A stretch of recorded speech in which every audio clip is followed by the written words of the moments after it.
စွမ်းအားကြီးမားလူခွန်အားဗလဆိုတဲ့စကားလုံးကိုဘာသာပြန်လိုက်တဲ့အခါခွန်အားလို့ဘာသာပြန်ကြတယ်အဲ့ဒီခွန်အားတွေဆိုတာလူတွေမှာအမျိုးမျိုးရှိကြတယ်ဘယ်ခွန်အားဟာစွမ်းအားအကြီးမားဆုံးလဲဆိုတာသိဖို့လိုအပ်တယ်မသိလို့ရှိရင်လူတွေဟာမသုံးတဲ့စွမ်းအားကိုသွားပြီးတော့သုံးတဲ့အခါအကောင်းမဖြစ်ဘဲနဲ့အဆိုးပြဿနာတွေပိုတက်ပြီးတော့ဒုက္ခရောက်တတ်တယ်အဲဒါကြောင့်မလို့လူတွေမှာစွမ်းအားဆိုတာတွေခွန်အားတွေဆိုတာရှိတယ်အဲ့ဒီခွန်အားတွေတဲကအကြီးမားဆုံးခွန်အားသို့မဟုတ်စွမ်းအားကြီးတဲ့ခွန်အားတာမန်ပုဂ္ဂိုလ်တွေမရှိနိုင်တဲ့ခွန်အားဆိုတာဘယ်ဟာလဲဆိုတာကိုယ်တဏ္ဍာမှာရှိရမယ့်ခွန်အားသို့မဟုတ်အသုံးပြုရမယ့်ခွန်အားဒါတွေဟာလူတိုင်းသိလိုက်တဲ့ကိစ္စတစ်ခုတာမန်အပြင်ကြည့်မယ်ဆိုလို့ရှိရင်တော့ခွန်အားဆိုတာတူတူပဲလို့ဒီလိုအောင်းမေးကြလိမ့်မယ်မဟုတ်ဘူးစွမ်းဆောင်မှုချင်းအမတန်မှခွာခြားတယ်လို့ဒီလိုခွန်အားတွေမျိုးမျိုးရှိတယ်မြတ်စွာဘုရားကိုယ်တိုင်ကိုယ်ကလည်းခွန်အားကိုအတိမတ်ပြုပြီးတော့ဟောထားတာရှိတယ်စိတ်ပိုင်းဆိုင်ရာခွန်အားတွေရှိတယ်ကိုယ်ပိုင်းဆိုင်ရာခွန်အားတွေလည်းရှိတယ်ကိုယ်ပိုင်းဆိုင်ရာခွန်အားတွေကြတော့ခန္ဓာကိုယ်ဆိုင်ရာခွန်အား physical strength လို့ခေါ်တဲ့ဒီကာယဗလပေါ့ကာယဗလကိုအသုံးချနိုင်တဲ့နေရာမျိုးတွေရှိတယ်လို့ကာယဗလဘလောက်ပဲစွမ်းအားကြီးနောက်ထပ်ညာနာဗလလို့ဆိုတဲ့ပညာစွမ်းအားကိုမမိနိုင်ဘူးပေါ့ကာယဗလညာနာဗလဆိုတဲ့စွမ်းအားတွေလူတွေမှာရှိကြတယ်နောက်တစ်ခုတချို့အားကိုးစရာလူတွေမှာအမျိုးမျိုးရှိတတ်တယ်ပေါ့စိတ်စွမ်းအားနဲ့ပတ်သက်ပြီးမြတ်စွာဘုရားဟောထားတာတဏှာမှာတောင်မှပဲအမြဲတမ်းစွမ်းဆောင်မှုကြီးမားတဲ့စွမ်းအားတွေဆိုပြီးတော့ဗလ5မျိုးဆိုပြီးဟောထားတာရှိတယ်အဲ့ဒီဗလ5မျိုးဆိုတာဗောဓိပက္ခိယတရား38ပါးထဲမှာလည်းဒါပါတယ်ပေါ့အဲ့ဒီဗလ5မျိုးဆိုတာဘာလဲဆိုတတ္ထာတို့ဝီရိယတို့တတိတို့တမာတိတို့ပညာတို့အဲ့ဒီစွမ်းအားကြတော့အလွန်တရာမှကြီးမားတဲ့စွမ်းအားလို့ခေါ်တယ်စိတ်နဲ့ဆိုင်တဲ့စွမ်းအားဟာ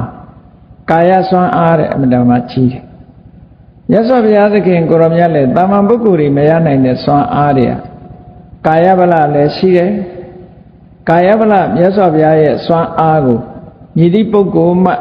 တုနိုင်မိနိုင်မယ်မဟုတ်ဘူးကာယဗလလည်းအမှန်တမ်းစွမ်းအားကြီးတယ်ကြားဝိကြလိမ့်မယ်ဝိတခာဆိုတဲ့ကျောင်းအမကြီးတောင်မှပဲကာယဗလအနေနဲ့ဆိုလို့ရှိရင်စင်မြောင်5စီးအားရှိတယ်လို့သူဆိုတာပေါ့အားဆိုတာမြင်ရတာမဟုတ်ဘူးမမြင်ရပေမဲ့အားရှိတယ်အားမရှိဘူးဆိုတာရုပ်ကိုကြည့်ပြီးသိလို့ရတယ်လေအသက်ပဲကြီးတဲ့ပုဂ္ဂိုလ်တွေအားမရှိဘူးဆိုလို့ရှိရင်သွားရလာတာအစရိုင်ထိုးဒီလိုဖြစ်လာထိုင်တာထားတာကအစတွက်တာလက်တာမရှိတော့ဘူးခန္ဓာကိုယ်အားတွေရောလာပြီဆိုမတမသိတာအဲ့ဒီကြမှာအားဆိုတာရဲ့အဓိပ္ပာယ်ဟာမတမရှိအားပြည့်နေပြီဆိုလို့ရင်လူတွေဟာထိုင်လိုက်လဲလွယ်ပဲထားလိုက်လဲလွယ်ပဲသွားလိုက်လာလိုက်ခုံလိုက်ပေါက်လိုက်အားပြည့်နေတဲ့အချိန်မှာဆိုဘာပဲလုပ်လို့ကိုယ့်ကိုယ်ထိန်းနိုင်ခြေတော်တစ်ချောင်းနဲ့ရပ်နိုင်တယ်ကနိုင်တယ်ဆိုတာဒါတွေကစွမ်းအားတွေရှိနေလို့တဲ့ရွယ်ကြည့်ရင်2ချောင်းရပ်ထတောင်မှပဲမလုံလောက်လို့တချို့ဆို4ချောင်း5ချောင်းနဲ့ရပ်နေရအကူအညီတွေနဲ့ရပ်ဒါအားဆိုတာအမှန်တမ်းထင်ရှားတယ်နော်ဒါကြောင့်မို့ရှေးတုန်းကတဦးနဲ့တူနှုတ်ဆက်မေးမြန်းတဲ့အခါမှာဘယ်နဲ့လဲကျမ်းမာရဲ့လားမြတ်တာရှိရဲ့လားခန္ဓာကိုယ်မှာခွန်အားရှိရဲ့လားဒီမေးခွန်းတွေမေးလို့ရှိကြတယ်အားရှိရဲ့လားဆိုတာအမှန်တမ်းအရေးပါတဲ့မေးခွန်းတစ်ခုလဟုတ်ဌာနပေါ်ပါတွတ်လက်ထနိုင်ရလားထိုင်နိုင်ထနိုင်ရလားဆိုဒီမေးခွန်းတွေမေးလို့ရှိကြတယ်ကျမ်းမာရေးနဲ့ပတ်သက်ပြီးမေးတဲ့မေးခွန်းအဲ့တော့လောကမှာဒီစွမ်းအားဆိုတာခွန်အားဆိုတာအမတန်မှအရေးကြီးတယ်ဆိုတာဒီခန္ဓာကိုယ်ရဲ့ခွန်အားဟာတက်ရှိထင်ရှားပုဂ္ဂိုလ်တွေအတွက်အရေးကြီးတယ်လို့ တန်တရားထဲမှာကျင်လည်နေကြတဲ့ပုဂ္ဂိုလ်တွေကြတော့စိတ်ဓာတ်ခွန်အားရအမှန်တမ်းအရေးကြီးတယ်နိဗ္ဗာန်သွားဖို့ကြတော့ဘယ်ခွန်အားတွေလိုတော့ဆိုတတ္ထာဆိုတဲ့ခွန်အားလိုတယ်နိဗ္ဗာန်မှာဘလောက်အင်အားကောင်းကောင်းနိဗ္ဗာန်ဟာကာယနဲ့သွားလို့ရတာမဟုတ်ဘူးကာယနဲ့သွားလို့ရတာမဟုတ်သည့်အတွက်ကြောင့်နိဗ္ဗာန်သွားဖို့အင်အားတောင့်တင်းမှုအတွက်ဘာတွေလိုရတော့ဆိုတော့တတ္ထာဆိုတဲ့စွမ်းအားတတ္ထာဆိုတာဘာပြောတာတော့ကုသိုလ်ဘက်မှာကံကံဤအကျိုးယုံကြည်တာနော်ကံကံဤအကျိုးယုံကြည်တယ်ဆိုတာကိုလှုပ်တာကိုတာဝန်ယူတယ်မကောင်းတာလုပ်ရင်မကောင်းဘူးလို့အသိမှတ်ပြုတယ်ထိုမကောင်းတာရဲ့အကျိုးရှိတယ်လို့အသိမှတ်ပြုတယ်ကောင်းတာလုပ်ရင်ကောင်းတယ်လို့အသိမှတ်ပြုတယ်ကောင်းကျိုးချမ်းသာရှိတယ်လို့အသိမှတ်ပြုတယ်အဲ့ဒါကိုကံကံဤအကျိုးယုံကြည်တယ်လို့ပြောတာမြတ်စွာဘုရားဟောထားတယ်ကောင်းတာလုပ်လို့ဆိုတာလုပ်လို့ကိုလုံးသမျှအမွေခံရတယ်လို့ဆိုတာဒါကံကိုလက်ခံတဲ့သဘောကိုပြောပြကာမတက္ကတာသမ္မာဒိဋ္ဌိအဲ့ဒီကာမတက္ကတာသမ္မာဒိဋ္ဌိနဲ့ဆုံးဖြတ်ပြီးတော့ယုံကြည်တဲ့တတ္တာနောက်တစ်ခုပြောမယ်ဆိုရင်မြတ်စွာဘုရားသခင်အပေါ်မှာဒီဘုရားရဲ့အတိညာဏ်တော်ကြီးကိုလုံးဝယုံကြည်တယ်ယုံကြည်ဘူးဆိုတာအမတ္တမအစပိုင်းမှာအမတ္တမအရေးပါတယ်ဘုရားကိုမယုံကြည်ဘူးဆိုရင်ဘုရားခိုင်းတာပဲလုပ်ဘုရားဟောတဲ့တရားပဲလိုက်နာဥပမာပြောမယ်ဆိုရင်ဆရာဝန်ကိုယုံကြည်တယ်ဒီယောဂဖြစ်ရင်ဒီဆေးတောက်ရင်ပျောက်တယ်ဆိုတာဆရာဝန်ကိုယုံကြည်လို့ဆေးတောက်တယ်ဆေးတောက်တော့ယောဂပျောက်တယ်ပေါ့မယုံကြည်ဘူးဆိုရင်မတောက်ဒီလိုယုံကြည်မှုဆိုတာဒီအလုပ်တစ်ခုလုပ်ဖို့ရအတွက်အရေးပါတယ်လို့ဒီလိုပြောအဲ့တော့တန်တရာကလွတ်ပြီးတော့နိဗ္ဗာန်ချမ်းသာကိုရချင်တယ်ဆိုတဲ့ပုဂ္ဂိုလ်တွေဟာမြတ်စွာဘုရားရဲ့အတိညာဏ်တော်ယုံကြည်ဖို့လိုအပ်တာပေါ့ဟုတ်တယ်ဘုရားဟောတာမှန်တယ်မြတ်စွာဘုရားဟောထားတဲ့အတိုင်းတို့တွေလိုက်နာကျင့်သုံးမှသာလျှင်တန်တရာကလွတ်မယ်လို့ဆိုတာယုံကြည်တယ်အဲ့ဒီတတ္တဟာစွမ်းအားတစ်ခုပဲပေါ့အဲ့ဒါလို့တတ္တစွမ်းအားရှိုံနဲ့ပြီးလာလို့ဆိုမရှိသေးဘူးကြိုးစားအထောက်မှုဆိုတာလဲစွမ်းအားခွန်အားတစ်ခုပဲကြိုးစားအထောက်မှုဆိုတဲ့ခွန်အားကြိုးစားအထောက်မှုဆိုတာလူတွေကပြောကြမယ်တပည့်တော်တို့လည်းနေ့စဉ်နဲ့အမျှစီဝါရေးအတွက်ကြိုးစားအထောက်နေရတယ်လို့ဒါလဲတန်တရားထဲမှာလူဘဝယက်တည်မှုအတွက်ကြိုးစားအထောက်တာသို့တော့နိဗ္ဗာန်သွားဖို့ကြိုးစားအထောက်မှုနဲ့စီဝါတိုးတက်ဖို့ဘဝယက်တည်ဖို့ကြိုးစားအထောက်မှုချင်းမတူဘူးကြိုးစားတာတော့ကြိုးစားတာပဲပေါ့ကြိုးစားရတာကြည့်ပဲမတူဘယ်လိုမတူတော့ဆိုလို့ရှိရင်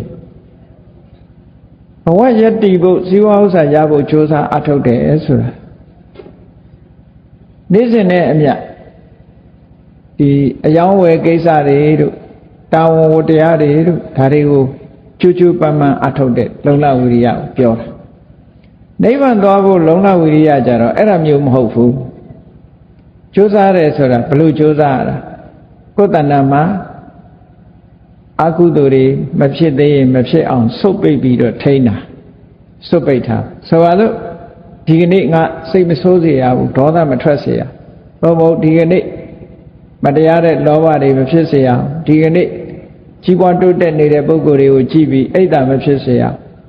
ဒီကနေ့မစ္စရိယတရားတွေငါမဖြစ်စေရဘူးအကုသိုလ်တရားတွေနဲ့ပတ်သက်ပြီးတော့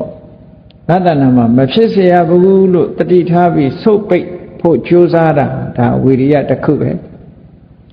တော့ဆုတ်ပိတ်လို့မနိုင်ဘူးဆိုတဲ့အခါဘာလို့อ่ะပယ်ထုတ်ရပြန်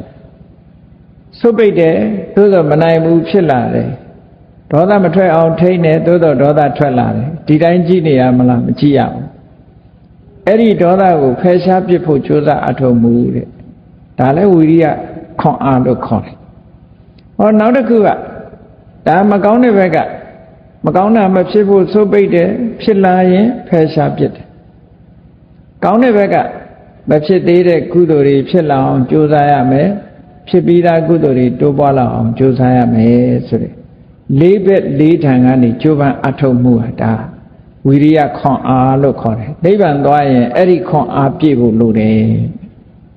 စိတ်ထဲမှာဖြစ်နိုင်တဲ့ဒီခွန်အားလေးဟောနောက်တစ်ခုကဘာလို့ဆိုတတိ တတိဆိုတာရှိတယ်လေလူတွေပြောကြတာအိမ်တတိရတာလဲတတိရတာပဲအလုတ်တတိရတာလဲတတိယသားတတိရတယ်သမီးတတိရတယ်စသဖြင့်တတိရတယ်အဲ့ဒီတတိတွေနဲ့မဆိုင်ဘူးအဲ့ဒီတတိတွေကဒီအကောင်းတစ်ဘက်ကိုဥတည်သွားတာမဟုတ်ဘူးနိဗ္ဗာန်သွားခြင်းပြီဆိုရင်ဘာတတိရရမလဲကိုယ်ခန္ဓာကိုယ်မှာအာယုံစိုက်ပြီးတော့အာယုံ၄မျိုးဆိုတာခန္ဓာကိုယ်မှာရှိတယ်၄မျိုးကဘာလဲလို့ဆိုရင်ကာယဝေဒနာစိတ်ဓမ္မကာယဆိုတာကိုယ်ခန္ဓာနဲ့ဆက်ပြီးတော့ဖြစ်နေတဲ့အရာတွေသူ့မှာပဲထွက်လေဝင်လေဆိုတာခန္ဓာနဲ့ဆက်ပြီးတော့ဖြစ်နေထွက်လေဝင်လေရှိတယ်ဓာတ်ကြီး၄ပါးရှိတယ်ကိုယ့်ရဲ့လှုပ်ရှားမှုတွေရှိတယ်ဟောတာတွေကကာယနဲ့ပတ်သက်ပြီးတော့နေတာအဲ့ဒီပုံမှာတစ်ခုခုအာယုံတစ်ခုပေါ်မှာစိတ်ကိုခြေဆိုင်ပြီးတော့ထားတာဒါတတိလို့ခေါ်တယ်နောက်တစ်ခါစိတ်နဲ့ပတ်သက်တဲ့အခါစိတ်ရဲ့ခံစားချက်တွေရှိတယ်ဝေဒနာလို့ခေါ်တယ်ဝေဒနာဆိုတာစိတ်ထဲကပြောတယ်မပြောဘူးဟုတ်လားဝမ်းနေတယ်ဝမ်းသာတယ်ဒါတွေကစိတ်ရဲ့ခံစားချက်တွေလို့ခေါ်တယ်အဲ့ဒီစိတ်ရဲ့ခံစားချက်တွေပေါ်မှာလည်းအမှတ်တမဲ့မနေပဲနဲ့အာယုန်နဲ့စိတ်နဲ့ထိတွေ့နေဖို့ဒါကိုတတိလို့ခေါ်တာဟောနောက်တစ်ခုကဘာတော့ကိုယ့်ရဲ့စိတ်အခြေအနေကိုအမြဲတမ်းကဲခတ်တယ်ငါစိတ်ဟာမကြမကြလောဘတွေဖြစ်တတ်သလားမကြမကြဒေါသတွေဖြစ်တတ်သလားမကြမကြမောဟဖြစ်တတ်သလားမဖြစ်ဘူးလားဆိုတာကိုယ်စိတ်ရဲ့အခြေအနေကိုအမြဲတမ်းကဲခတ်တာစိတ်အခြေအနေနဲ့တတိနဲ့တွဲဖက်ပြီးတော့ထား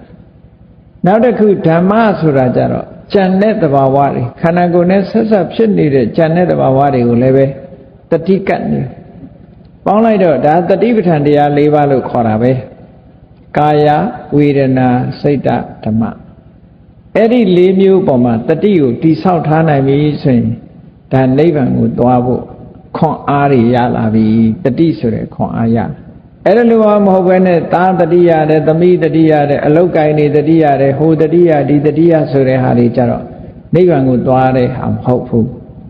အဲ့တော့နိဗ္ဗာန်ကိုသွားဖို့ကြတော့ကိုယ့်ရဲ့တဘာဝအစစ်အမှန်ကိုတတိယဒီလိုဆွလို့တယ်ပေါ့အဲ့ဒီတတိယမှာခွန်အား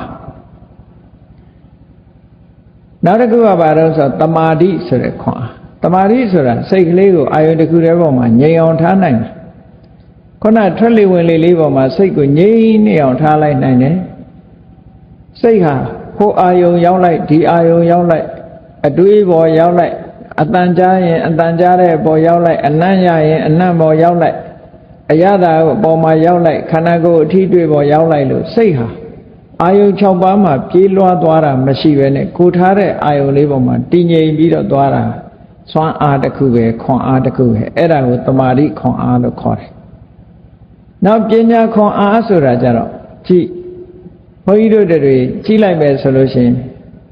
ငါမြင်တာပါလဲလို့ဆိုရင်ယောက်ျားမြင်တယ်မိန်းမမြင်တယ်ငါဆိုတာဘယ်သူလဲလို့ဒီလိုအပေါ်ယံအားဖြင့်ကြည့်ရင်ယောက်ျားရဲ့မိန်းမရဲ့ငါရဲ့သူရဲ့လို့ပဲဒီလိုမြင်နေတယ်အဲ့ဒီအပေါ်ယံအမြင်လွှာကိုဖယ်ပလိုက်တဲ့အခါကျတော့အားလုံးဟာယုတ်နဲ့နံ2မျိုးတည်းပဲရှိတယ်ဆိုတဲ့အမြင်မျိုးမြင်အောင်အဲ့ဒီ2မျိုးတည်းသောယုတ်နံဟာသာဝရပြောင်းလဲနေတဲ့အရာသာဖြစ်တယ်တခုမှတည်မြဲနေတာမရှိဘူးဆိုတဲ့အမြင်မျိုးကိုရအဲ့ဒီအမြင်မျိုးကမှသာလဲခွန်အားလို့ပညာခွန်အားလို့ခေါ်တယ်ဒီလိုဆိုလို့ဒါကစိတ်ပိုင်းဆိုင်ရာခွန်အားတွေအဲ့တော့ခွန်အားတွေဆိုတာအမျိုးမျိုးမြတ်စွာဘုရားသခင်ကိုရောမြတ်မှာရနိုင်တဲ့ခွန်အားတွေကဒီတဲ့ကြီးမားတယ်ယဟန္တာပုဂ္ဂိုလ်တွေမှာရတဲ့ခွန်အားတွေကလည်းဒီတဲ့ကြီးမားတယ်တိက္ခပုဂ္ဂိုလ်တွေရနိုင်တဲ့ခွန်အားတွေကလည်းရှိတယ်အဲ့တော့တာမန်ပုဂ္ဂိုလ်အဆင့်ခွန်အားတွေကိုဘုန်းကြီးတို့ဒီကလေးစဉ်းစားပြီးတော့ကြည့်ကြရအောင်လူတွေမှာခွန်အားဆိုတာသူ့အထိုက်လျောက်သူရှိနေကြတယ်အဲ့တော့ဒီလူတွေမှာအားလုံးကိုယ်နဲ့သက်ဆိုင်တဲ့ခွန်အားတွေကိုစဉ်းစားပြီးတော့ကြည့်မယ်ဆိုရင်နံပါတ်1ကခွန်အားဆိုတာဘာလဲဆိုရင်ဘာဟုဗလလက်ယုံခွန်အားလူတိုင်းမှာလက်နှစ်ဖက်ရှိကြတယ်လက်နှစ်ဖက်ရှိတော့ကိုယ်လက်နဲ့ကိုမနိုင်တယ်တဲနိုင်တယ်လုံနိုင်တယ်ကိုင်းနိုင်တယ်ယူနိုင်တယ်ဒါတွေဟာ ဘာဟုပလလက်ယုံအင်အားလက်ယုံခွန်အားလို့ဆိုတယ်နော်သူ့ရဲ့စွမ်းအားလည်းမနေဘူးခွန်အားလည်းမနေဘူးလောကလူတွေကဒီလက်ယုံရဲ့ခွန်အားကိုအသုံးချလေးရှိကြတယ်ပေါ့ဘာလို့လဲသူများကိုရိုက်လိုက်ရင်လည်းဒါနဲ့လောက်တာပဲလေဒီခွန်အားကိုအသုံးပြုတာရိုက်တယ်နှက်တယ်ညှင်းဆဲတယ်တတ်ဖြတ်တယ်ဆိုတာဟောဒီခွန်အားကိုအသုံးချအဲ့ဒါအလွဲအသုံးချနေတယ်လို့ခေါ်တယ်ဒီဟာကိုခွန်အားဟာကြီးမားတယ်လို့ပြောလို့မရဘူးဒီခွန်အားတဘာဟုပလအောက်တန်းအကျဆုံးခွန်အားတစ်ခုလို့ဆိုလို့လူတိုင်းပိုင်ဆိုင်တဲ့ခွန်အားတတ္တဝါတွေတောင်မှပဲပိုင်ဆိုင်တာပဲတိရစ္ဆာန်တွေမှာလည်းပဲဒီခွန်အားရှိတာပဲအဲ့တော့ဘာဟုပလဆိုတဲ့ကိုယ့်ရဲ့လက်ယုံခွန်အားဆိုတာကတစ်မျိုးနောက်တစ်ခုကဘာတော့ဆိုလို့ရှိရင်ဘောဂပလလူတွေမှာမွေးတုန်းကတော့လက်နှစ်ဖက်ပဲပါတာပဲလေလက်နဲ့ခြေနဲ့ဓာတ်ရင်ပါတာဟောနောက်ပိုင်းရောက်လာတော့မွေးပြီးတဲ့အခါမှာကိုယ်မိဘကစီးပွားဥစ္စာရှိလို့ဖြစ်စေကိုယ်တိုင်ကြိုးစားလို့ဖြစ်စေစီးစိမ်ဥစ္စာတွေရလာပြီဆိုလို့ရှိရင်ဒီဟာစီးစိမ်ဥစ္စာကလည်းကိုယ့်အတွက်ခွန်အားတစ်ခုဖြစ်လာပြန်တယ်။ဒါပတ်စံရှိတယ်တိုက်ဝဲနိုင်တယ်ကားဝဲနိုင်တယ်လူကျင်နာဝဲနိုင်တယ်ဒါလည်းခွန်အားတစ်ခုပဲပေါ့နော်။အဲ့ဒီခွန်အားကလည်းသူအတိုင်းတာတစ်ခုအရစွမ်းဆောင်မှုရှိတာပဲဒီခွန်အားလည်းစွမ်းဆောင်မှုရှိတယ်။သို့တော့ကြီးမားတဲ့အင်အားရှိတယ်လို့ပြောလို့မရဘူး။ပတ်စံကိုအသုံးပြုပြီးတော့ကိုယ့်ရဲ့ဒီဆင်းရဲဒုက္ခကလွတ်မြောက်အောင်ကာကွယ်လို့ရတယ်။ပတ်စံရှိတဲ့ပုဂ္ဂိုလ်တယောက်ဟာဒုက္ခမရောက်အောင်ကိုယ့်ကိုယ်ကာကွယ်နိုင်တယ်။ဒါသူ့ရဲ့ခွန်အားတွေပဲပေါ့။နော်။ပတ်စံပေးလိုက်တယ်ဒုက္ခရောက်နေတယ်ပတ်စံအသုံးပြုလိုက်တယ်ငွေကြေးတနာကိုအသုံးပြုလိုက်တယ်အဲ့ဒီဒုက္ခကလွတ်မြောက်တယ်ဒါသူ့ခွန်အားပဲပေါ့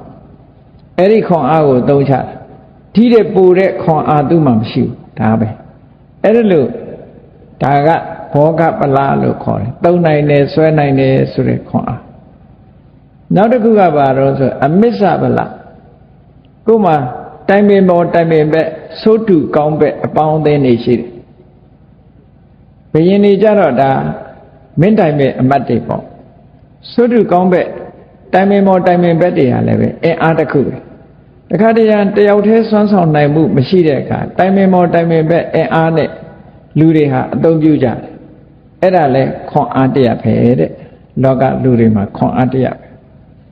ဟောနောက်ခွန်အားတစ်ခုကဘာတော့ဆိုအဘိသစ္စဖလအဘိသစ္စဆိုတာလောကလူတွေမှာမျိုးရိုးဆိုတာရှိတယ်မြန်မာပြည်မှာတော့ဒါတိတ်ပြီးတော့မထင်ရှားဘူးမျိုးရိုးကောင်းတယ်မျိုးရိုးမကောင်းဘူးထက်တန်းကြတဲ့အမျိုးအောက်တန်းကြတဲ့အမျိုးရှင်းတော့ကတော့ဗမာပြည်မှာရှိတာပေါ့မင်းမျိုးလားအမတ်မျိုးလားသူဝရာဇာမျိုးလားဒီလိုအမျိုးတွေရှင်းတော့ကတော့ရှိတယ်အခုနောက်ပိုင်းကျတော့မြန်မာမှာဒီလိုခွဲခြားမှုမရှိဘူးပေါ့အိန္ဒိယနိုင်ငံကြည့်လိုက်မယ်ဆိုလို့ရှိရင်စက်ခွဲခြားမှုဆိုတာအမတန်မှကြီးမားတယ်အောက်တန်းကြတဲ့အမျိုးမှာလူဖြစ်တဲ့ပုဂ္ဂိုလ်ဟာဘလောက်ပဲပတ်စံချမ်းသာ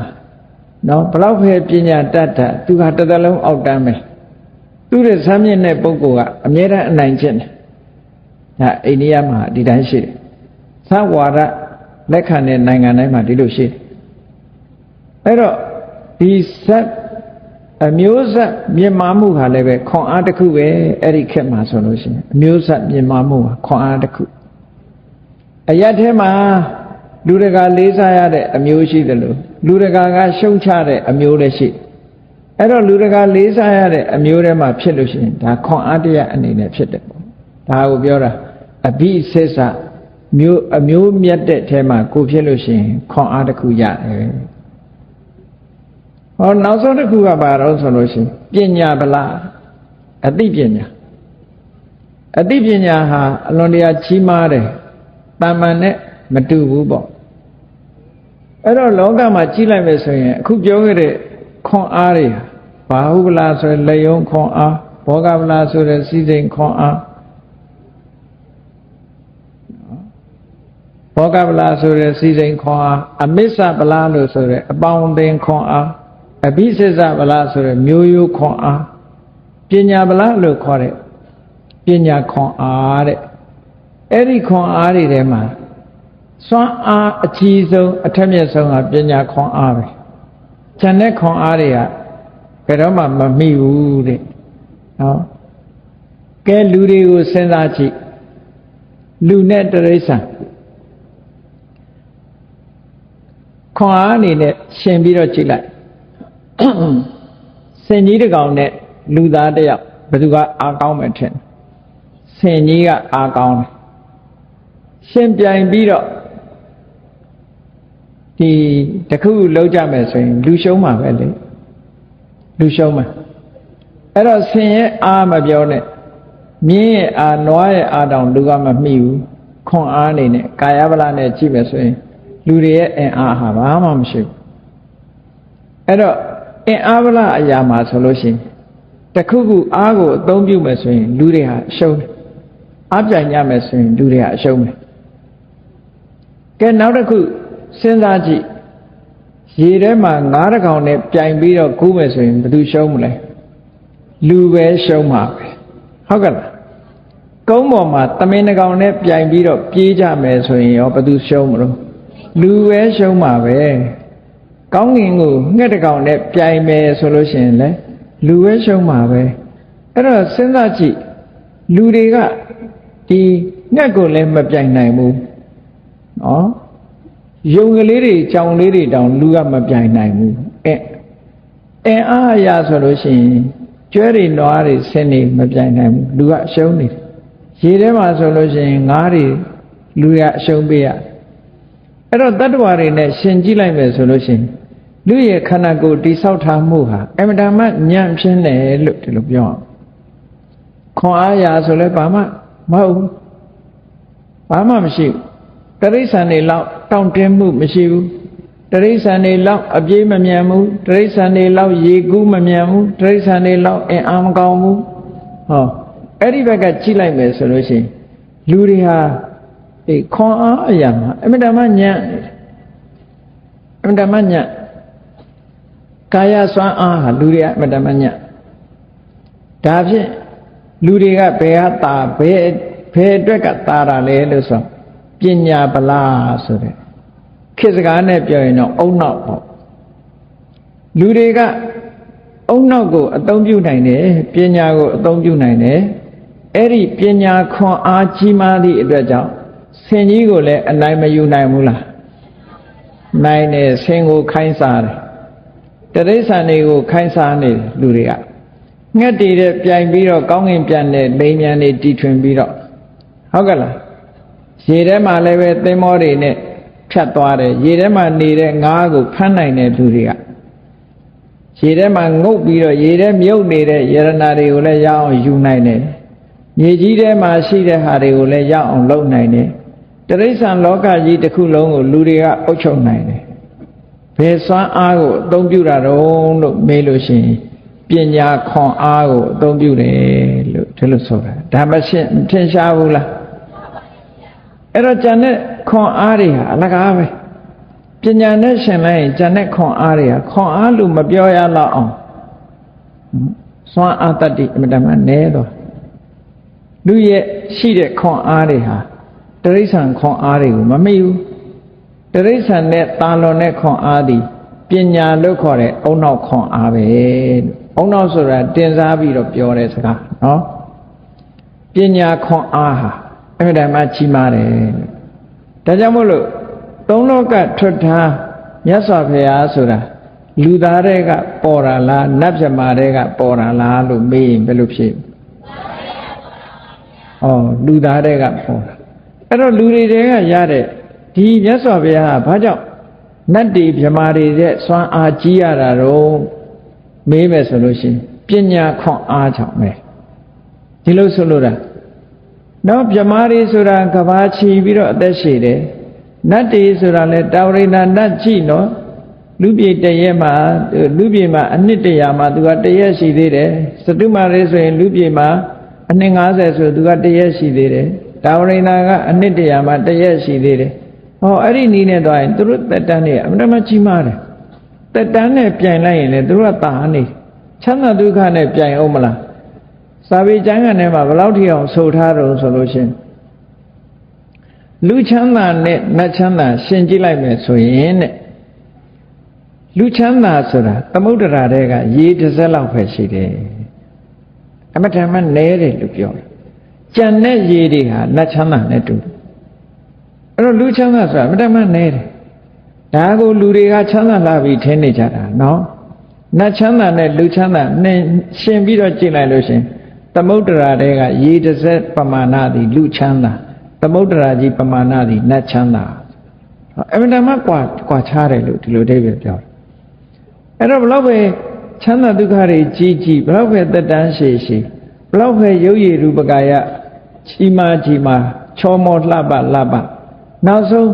လူတွေကဘာဖြစ်လို့နတ်တွေပြမာတွေတဲ့ตาသွားရတာတော့လို့ဆိုပညာခွန်အားကြောင့်ตาတာလို့ဒီလိုဆိုလို့တယ်ဟုတ်ကဲ့လားအဲ့တော့ပညာရဲ့တန်ဖိုးဟာပထမထင်ရှားဒါမြတ်စွာဘုရားကဒီလူတွေတမ္မာမှာရှိနိုင်တဲ့ခွန်အား၅မျိုးကိုဒီဇတ်မှာဟောထားတာရှိတာအညံ့ဆုံးကဘာလို့ဆိုရင်လေယုံခွန်အားဟာအညံ့ဆုံးပဲအဲ့ဒီတဲ့နည်းနည်းစွမ်းဆောင်နိုင်တာကဘောဂဗလစီစိန်ခွန်အားအဲ့ဒီတဲ့ပို့ပြီးတော့စွမ်းဆောင်နိုင်တာကအမစ္ဆဗလအပေါင်းအသင်းတွေရဲ့ခွန်အားအဲ့ဒီတဲ့ပို့တာကြတော့နော်အဘိစ္ဆဗလအမျိုးခွန်အားအပူဆုံးအကြီးမားဆုံးနော်စွမ်းအားအကြီးမားဆုံးခွန်အားဆိုတာတော့ပညာဗလပဲတဲ့ဒါကြောင့်မို့မြတ်စွာဘုရားကသုံးလောကမှာအကြီးမားဆုံးအလုံးကဝိုင်းပြီးတော့ကိုးကွယ်ရတာဘာကြောင့်ကိုးကွယ်ရလဲလို့စဉ်းစားကြည့်လို့ရှိရင်ပညာဗလပဲပညာစွမ်းအားကြောင့်အမှန်တရားကိုထုတ်ဖော်ဟောကြားနိုင်တယ်သစ္စာတရားကိုသိတယ်ဗုဒ္ဓလို့ဆိုတဲ့အဓိပ္ပာယ်ကိုဗမာကဗုဒ္ဓကိုဖယားလို့တင်ခေါ်လိုက်တဲ့အခါကျတော့သူ့လူရင်းအဓိပ္ပာယ်မရောက်ဘူးဗုဒ္ဓဆိုတာသစ္စာလေးပါးကိုသိတဲ့ပုဂ္ဂိုလ်လို့ဒီလိုပြောတာအဲ့တော့ဘယ်သူကိုပြောတာလဲဆိုတော့ဉာဏ်ကိုပြောတာပဲပေါ့အဲ့တော့မြတ်စွာဘုရားရဲ့ခွန်အားမှာဉာဏ်တော်10ပါးခွဲခြားတဲ့အခါမှာလည်းပဲသိပုံသိနည်းတွေကွဲပြားခြားနားလို့သိပုံသိနည်းတွေအလိုက်မြတ်စွာဘုရားရဲ့ဉာဏ်စွမ်းအားတွေ10မျိုးတောင်ရှိတာပဲအဲ့ဒါမှအမွေထူခြားတဲ့မြတ်စွာဘုရားရဲ့ဉာဏ်ရည်ဉာဏ်သွေးတွေ10မျိုးခွဲခြားထားတာရှိတယ်ပေါ့အဲ့ဒါကြောင့်မလို့ဒီပညာစွမ်းအားဟာအလွန်တရာမှကြီးမားတယ်ကာယစွမ်းအားဘလောက်ပဲကြီးပညာစွမ်းအားရှိတဲ့ပုဂ္ဂိုလ်ကိုရှုံးပေးရတယ်ကြည့်ဆင်ကြီးကိုလူကအုပ်ချုပ်တယ်နော်ကောင်းကင်ပြန်နေတဲ့ငှက်တွေကိုလူတွေကဖမ်းနိုင်တယ်အုပ်ချုပ်နိုင်တယ်ရေထဲမှာကူးနေတဲ့ငါးတွေကိုလူတွေကအုပ်ချုပ်နိုင်တယ်ဘာလို့အုပ်ချုပ်နိုင်တာတော့ဘာဖြစ်လို့သူတို့တဲ့တာတာတုံးလို့မေးလို့ရှိရင်ပညာချောင်းပဲအဲ့ဒါကိုပြောတာအုံနှောက်ကြောင်လို့ပြောကြတာနော်အသိပညာဟာအဗ္ဗဓမ္မအစွမ်းထက်တယ်လူတွေကသူတို့တဲ့တာတာဒီအုံနှောက်ပဲပညာပဲပညာတာလို့လောကမှာကိုယ့်တဲ့အင်အားကြီးမားအကောင်ကြီးမားတဲ့ဆင်ကြီးတွေကိုလူတွေကခိုင်းဆနိုင်တာဒီအိဗယ်ကိုဆုံးလို့တာနော်ကိုယ့်ရဲ့ကြီးတဲ့အကောင်ကြီးတွေကိုကိုယ်ကဒီထိမ့်ချုပ်ထားနိုင်တဲ့စွမ်းအားတတ်သိရှိဒါနဲ့မကဘူးလူတွေရဲ့ပညာစွမ်းအားက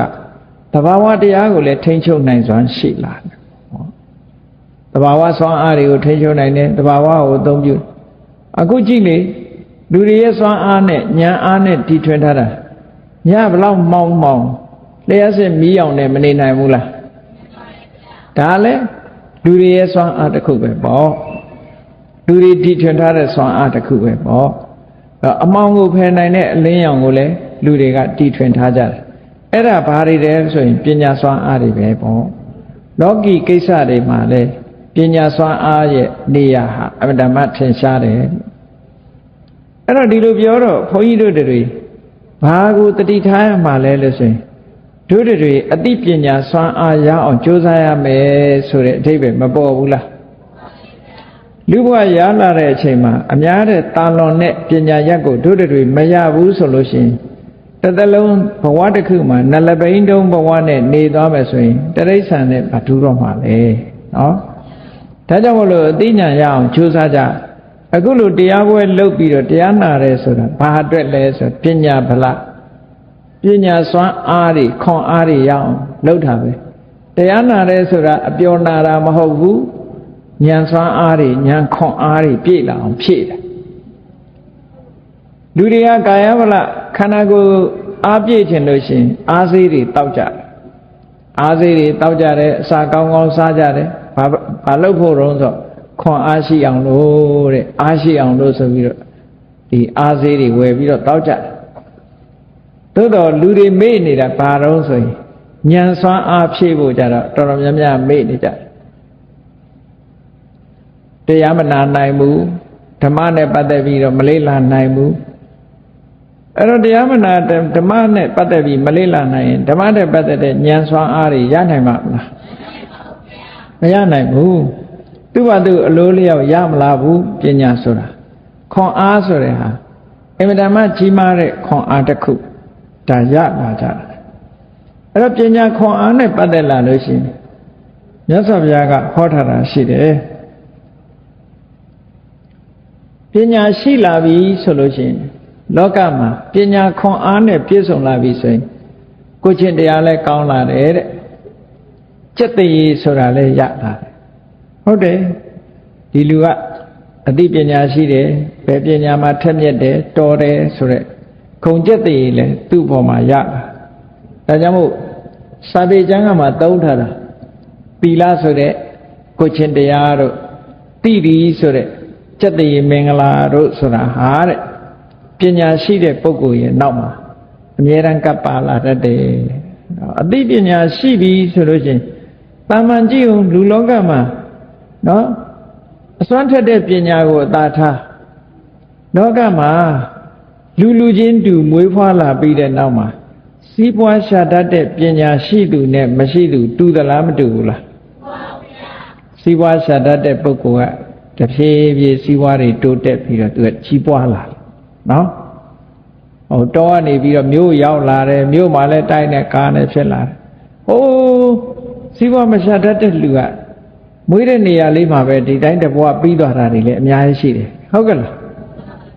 အဲ့ဒါဘာကွာတာတုံးလို့မေးလို့ရှိရင်ပညာကွာတာအဲ့ပညာရဲ့တန်ဖိုးကအမတမကြီးမားတယ်ဆိုတာသတိထားဖို့လိုအပ်တယ်အဲ့ဒီပညာဆိုတာသူကသူရလာတာမဟုတ်ဘူးမြန်မာလူမျိုးတွေကဘာလုပ်လဲကံကောင်းတယ်လို့ပဲပြောတယ်သူကကံဆိုတာသူကသူကောင်းလာတယ်လို့ဒီလိုထင်နေကြတာနော်အဲကြီးပွားသွားရင်လည်းကံကောင်းတာလို့ဒီလိုပြောတယ်သို့တော့ဉာဏ်ကောင်းတယ်လို့မပြောကြဘူးစာသင်မှဉာဏ်ကောင်းတယ်ပဲပြောနေကြတာနော်တကယ်တော့တချို့ပုဂ္ဂိုလ်တွေက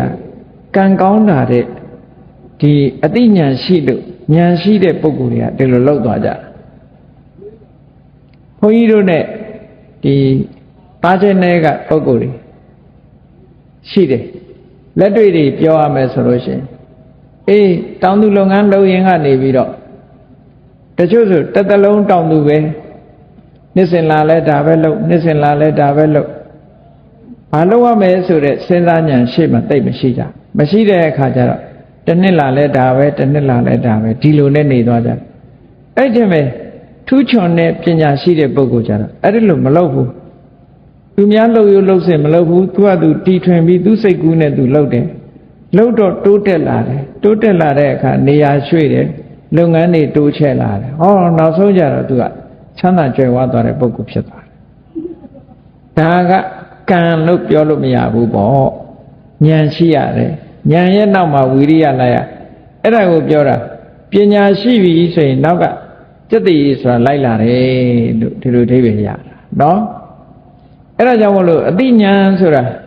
ဘုန်းကြီးတို့တွေစဉ်းစားကြည့်လေကလေးလေးတွေမိမိတို့ရဲ့ရင်ကမွေးဖွားလာတဲ့သားကလေးတွေသမီးလေးတွေအရွယ်ရောက်လာတဲ့အခါကျတော့ဘယ်ပို့ကြတာတော့ကျောင်းပဲပို့ကြတာမဟုတ်လားဘာအတွက်ကျောင်းပို့တာတော့လို့ဆိုရင်ပညာသင်ဖို့ကျောင်းပို့တာအဲ့ဒီပညာရဲ့တန်ဖိုးဟာလောက်ကြီးတယ်ဆိုတာစဉ်းစားကြည့်ပေါ့အဲ့ဒီပညာဒီခွန်အားတစ်ခုပဲလို့ဒီလိုဆိုတာနော်အေးပညာဆိုတဲ့နေရာမှာလည်းပဲခွန်အားတွေကအမျိုးမျိုးရှိတယ်အဲ့ဒီပညာခွန်အားဟာဒီစီးပွားရှာတတ်တဲ့ပညာလားနော် စီးပွားရှာတတ်တဲ့ပညာလားလူမှုဆက်ဆံရေးပညာလားခေတ်မှာအသုံးပြုတဲ့စက္ကရိယာတွေကိုအသုံးပြုနိုင်တဲ့ပညာမျိုးလားအဲ့ဒီကနေတဆင့်တက်ပြီးတော့နော်ပြောဆိုပညာလားပညာတွေအမျိုးမျိုးထပ်ပြီးတော့ခွဲလိုက်နောက်ဆုံးကြတော့တန်တရားဝကလွတ်တည်ထီအောင်စွမ်းဆောင်နိုင်တဲ့ပညာမျိုးလားလို့ဘုရားသာသနာတော်နဲ့ကြုံတွေ့လာတဲ့အခါကျတော့ခုနကဒီဓမ္မပညာမျိုးထီအောင်ပညာဆိုတာမဆုံးနိုင်အောင်သွားလို့ရတယ်ပေါ့အဲ့ဒါလို့အစဉ်စဉ်သွားတဲ့ပညာခွန်အားဟာအမတမကြီးမားတယ်ကာယခွန်အားဘလောက်ကြီးအတိညာစွမ်းအားကြီးတဲ့ပုဂ္ဂိုလ်ကအနိုင်ရတယ်ဆိုတာအလုံးကြားဥကြလိမ့်မယ်မြတ်စွာဘုရားလက်ထက်တုန်းဒီမြတ်စွာဘုရားဟောတဲ့950စတ္တိထဲမှာရှိတယ်လေ950စတ္တိထဲမှာအမတန်မိုက်ရိုင်းတဲ့ဆင်ကြီးတဲ့ကောင်အတနာကျင်နာမရှိတဲ့ဆင်ကြီးတဲ့ကောင်သူ့ရဲ့ခွန်အားကိုအသုံးပြုတယ်အဲ့ဒီမှာဆင်ကြီးသွားတဲ့လမ်းမှာဘီလုံးငှက်ကလေးကအတိုက်လှုပ်ထားတယ်အတိုက်လှုပ်ထားတော့စိတ်ကောင်းရှိတဲ့ဆင်ကိုတော့ဒီပေါ်ကမသွားပါနဲ့သူ့မှာကလေးငယ်လေးတွေရှိလို့ဒီတောပိုင်းကဖြတ်မသွားပါနဲ့ဖြတ်သွားရင်ကလေးငယ်လေးတွေကမှုံမှုံညံ့ညံ့ဖြစ်သွားတိုးရှိုးတောင်းပန်တဲ့အခါမှာစိတ်ကောင်းနှလုံးကောင်းရှိတဲ့ဆင်ကဖယ်သွားတယ်စိတ်ကောင်းနှလုံးကောင်းမရှိတဲ့ဆင်ကြတော့ဘာလုပ်လဲဆိုလို့ရှိရင်တောင်းပန်တာတောင်ဂရုမစိုက်ပဲနဲ့တမင်တက်တက်ဖြီလုံးငှက်ရဲ့ကလေးတွေကိုခြေထောက်နဲ့နင်းချပြီးတော့သွားအဲ့ဒါဘာလုပ်တာတော့လို့ဆိုဖြီလုံးငှက်နဲ့ဆင်ဆိုတာအားချင်းကြည့်လိုက်မယ်ဆိုရင်ဘယ်သူကကြီးတာအဲ့ဒါလောက်အားကြီးတဲ့ဆင်ကဖြီလုံးငှက်ကိုပမာမခန့်သူကသူ့ကာယအားကိုအသုံးချပြီးတော့ဒီလို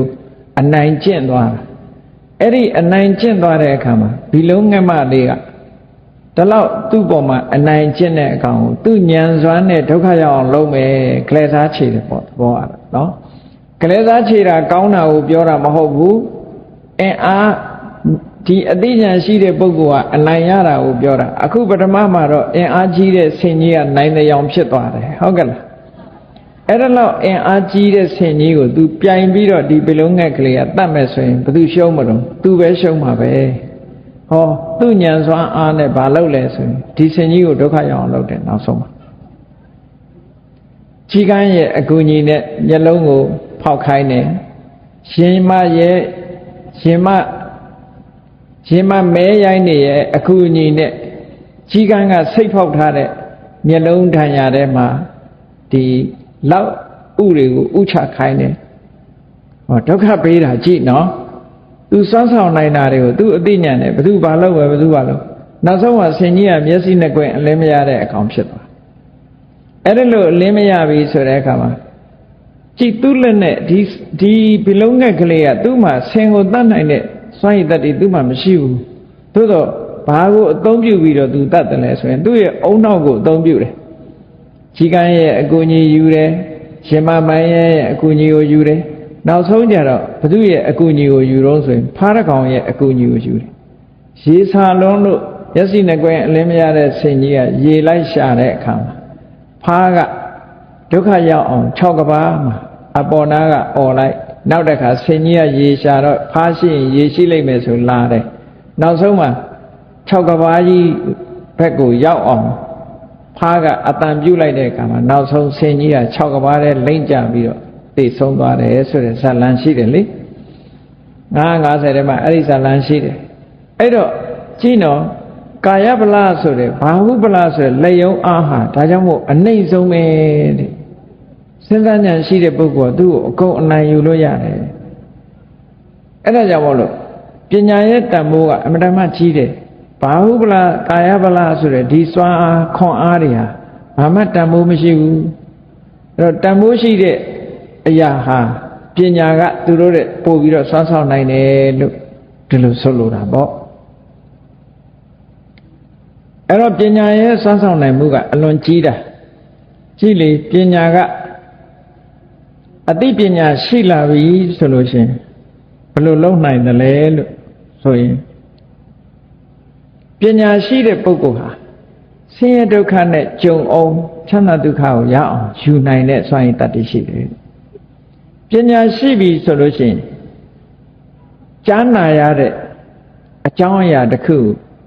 ဆုံးဖြတ်နိုင်စွမ်းဆင်ញင်နိုင်စွမ်းရှိတယ်ပညာမရှိရင်မသိဘူးဆိုပါစို့တရားဓမ္မနဲ့ပတ်သက်လာတဲ့အခါမှာတရားနာတယ်ဒီတရားဓမ္မနဲ့ပတ်သက်တဲ့လေးလာစီးပူးမှုတွေရှိတယ်အဲ့ဒီပုဂ္ဂိုလ်ဟာမိမိကြားတဲ့အကြားတရားဓမ္မပေါ်မှာမှားတယ်မှန်တယ်ဆင်ញင်သုံးသပ်နိုင်လာတယ်ပေါ့ဒါကတော့မမှန်ဘူးဒါကတော့မှားတယ်ဟောဆင်ញင်သုံးသပ်နိုင်စွမ်းရှိလားပညာမရှိဘူးဆိုရင်ပြောသမျှလက်ခံတယ်ပြောသမျှယုံတယ်ဆိုတာအဓိပ္ပာယ်အဲ့တော့ပညာဆိုသည်မှာအဲ့ဒါမျိုးမဟုတ်ဘူးပညာဆိုသည်မှာအရာရာကိုစူးစမ်းဆင်ခြင်တတ်ဖို့လိုအပ်တယ်တရားနာတယ်ဆိုလို့ရှိရင်တရားတဲ့ကဒီလိုပြောတယ်ပြောတဲ့အခါမှာတရားတန်ကိုကြားပြီးတော့ကိုယ်ခန္ဓာနဲ့ကိုယ်ဉာဏ်နဲ့စဉ်းစားဆင်ခြင်သုံးသပ်ဖို့လိုအပ်တယ်အဲ့ဒါလို့နားနဲ့ကြားပြီးတော့အသိဉာဏ်နဲ့ခန္ဓာကိုယ်ကိုဆင်ခြင်သုံးသပ်မှုမပါလို့ရှိရင်ဒါပညာမပါဘူးကြားရုံကြားတယ်အဲ့ဒါလို့မဟုတ်ဘဲနဲ့သိပညာနဲ့ဆင်ခြင်သုံးသပ်လို့ရှိရင်ဒါဟုတ်တာပါလားဒါကမဟုတ်ဘူးဒါကဟုတ်တယ်ဆင်ခြင်သုံးသပ်နိုင်စွမ်းရှိလာတယ်တဲ့ဒါကြောင့်မို့လို့ပညာဝတ္တုတံဝိနိစိနိလို့စာပေကျမ်းကမှာဆိုတာအသိပညာကသာလင်ကြားရတဲ့အရာတစ်ခုကိုမှန်တယ်မှားတယ်ဆိုတာအဆုံးဖြတ်ချက်ပေးနိုင်တယ်တဲ့ဒါကြောင့်မို့ပညာဟာအမှန်တမ်းအရေးကြီးတယ်လို့ဒီလိုဆိုလိုတယ်နော်အဲ့တော့ဒီလောက်တန်ဖိုးရှိတဲ့ပညာရအောင်ဘုန်းကြီးတို့တွေဘာလို့သိတယ်လဲပညာဆိုတာသူ့ဘာသူရလာတာမဟုတ်ဘူးအာလဝကဗီလူကြီးကမြတ်စွာဘုရားကိုမေးတဲ့မေးခွန်းရှိတယ်ကထံသူလဘတိပညာပညာကိုဘယ်လိုနည်းနဲ့ရနိုင်တယ်လဲဆိုတော့မေးခွန်းမေးတာအဲ့တော့မြတ်စွာဘုရားကဖြေတာသုတ်တုတာလဘတိပညာမင်းကြားနာခြင်းနဲ့ဆန္ဒရှိပညာရပါတယ်တဲ့အရေးကြီးတာပညာရဖို့အတွက်နားထောင်ခြင်းဖို့ဟာအစနော်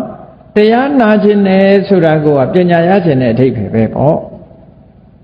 လူတိုင်းတရားနာနိုင်သလားဆိုမနာနိုင်ဘူးလေမနာနာတာအတာထားအောင်နာခြင်းနဲ့စိတ်ကိုလူတိုင်းပေါ်တာမဟုတ်ဘူးတရားနာခြင်းနဲ့စိတ်ပေါ်တဲ့ပုဂ္ဂိုလ်ဟာနာတယ်နာသည့်အတွက်ကြောင့်ပညာတွေရဒီလိုဆိုလိုတာနော်ဒါကြောင့်မို့လို့နာခြင်းတယ်ဆိုတာကပညာရခြင်းအကြောင်းတစ်ခုပဲဒါကြောင့်ဒီစကားလုံးကိုသုံးတာသုတ်တုတာလည်းပဲတေးပညာသုတ်တုတာကြားနာလိုခြင်းသင်ယူလိုခြင်းဆိုတဲ့ဆန္ဒဟာပညာကိုလည်းပဲတေးရစေတယ်ကြားနာခြင်းကြောင့်ကြားနာလိုခြင်းကြောင့်သင်ကြားလိုခြင်းကြောင့်ပညာဆိုတာရတယ်ဒါကြောင့်မို့ဒီခြင်းနယ်ဆိုတဲ့ဆန္ဒမှာမပါတဲ့ပုဂ္ဂိုလ်တယောက်ဟာကြားနာမှုဆိုတာမဖြစ်ဘူးမဖြစ်သည့်အတွက်ကြောင့်ပညာဆိုတာမရနိုင်ဘူးလို့ဒီလိုပြောတယ်အဲ့တော့မြတ်စွာဘုရားကပညာဆိုတာဟာဒီ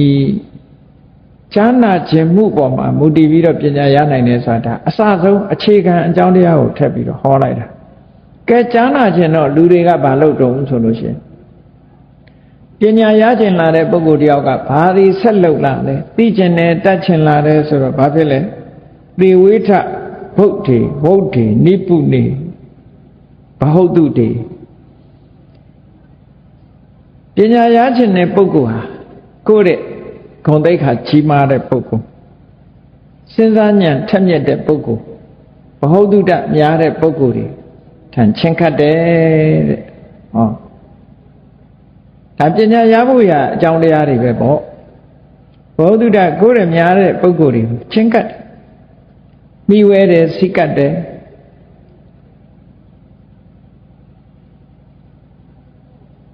ပုဂ္ဂဟကောသပရိပု္ပ္ပကောသ